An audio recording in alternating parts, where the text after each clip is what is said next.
Hello mga ka-dreamer! So it's me, Ella in Edmonton. Tara, pumunta tayo sa fine dining restaurant.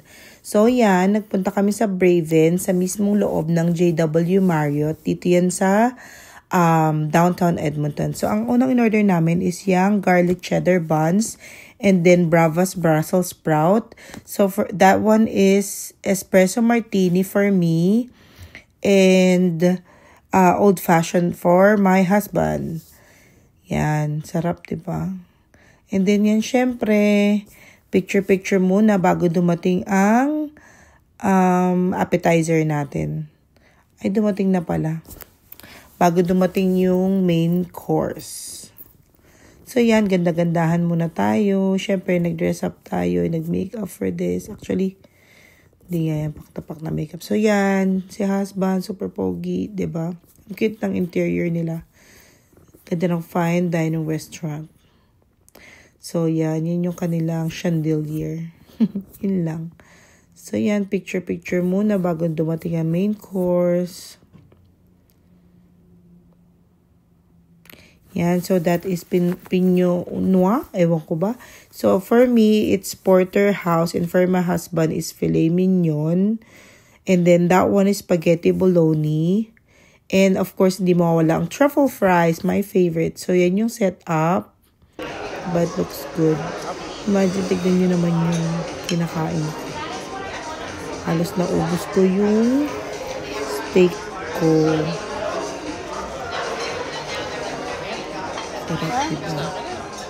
Once in a while, you need to go on a date to unwind, relax, and forget all the troubles in life. And also, syempre, to strengthen your bond as a couple. So, syempre, sometimes you also need to dress up and look good para naman yung confidence level natin na yung umayos, tumaas. So, we ate banana split for dessert.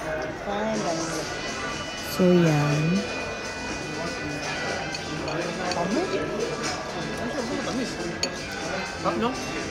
Super sarap niyan. Sobrang dami. Sobrang laki. Parang good for 4 people yan eh. Meron siyang parang truffle na may cinnamon. Meron siyang banana of course. May whipped cream. May ice cream na 2 or 3 kinds yata. May cherry. May nuts. I think it's just around $30 yata yan. Pero sobrang sulit. Super sarap niya. Tabang enjoy ko. Halos di na namin maubos. And then I think meron din yan banana na ano. Meron yung chocolate to. Meron pa siyang chocolate. Parang hindi siya bar eh. Parang flat lang siya.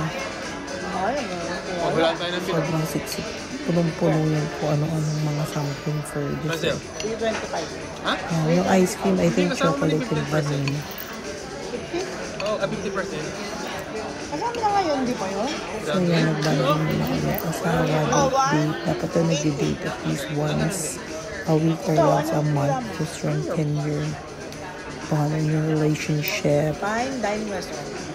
Hindi. Pinag-usapan namin. Tayo ay nasa fine dining restaurant. What did I got? So, yan. I think that's banana. Hindi ko ng 50%. Okay, Diba? Ano ko yung mga ano yan? Ano naman na ito?